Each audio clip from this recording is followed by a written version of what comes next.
Endilikda Amerikaga mavsumiy ish vizasi bilan borsa bo'ladi. Bugun 23-mart Migratsiya agentligining xabar berishicha, Amerika bilan dastlabki kelishuvlarga erishilgan. Kelishuvlarga ko'ra 9-10 oylik H2A turkumiga kiruvchi vizalar demak O'zbekistonliklarga ham berilishi mumkin. Demak bu dastlabki kelishuvlarga ko'ra oylik $3,5 dan boshlanadigan bo'ladi va ma'lumot uchun aytib o'tamiz, H turkumidagi vizalar aynan Amerikada qonuniy ishlash huquqini beradi, lekin bu har bitta turini o'zining shartlari bor.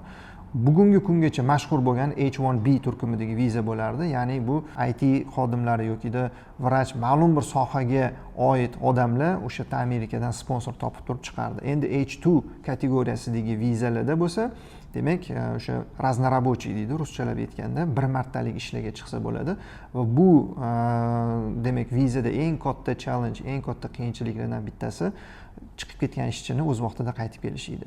Mana shu narsalar o'rtasida ikkita davlat kelishuvga erisha olsa, keyin shu mamlakat uchun shu toifadagi vizalar ochiladi.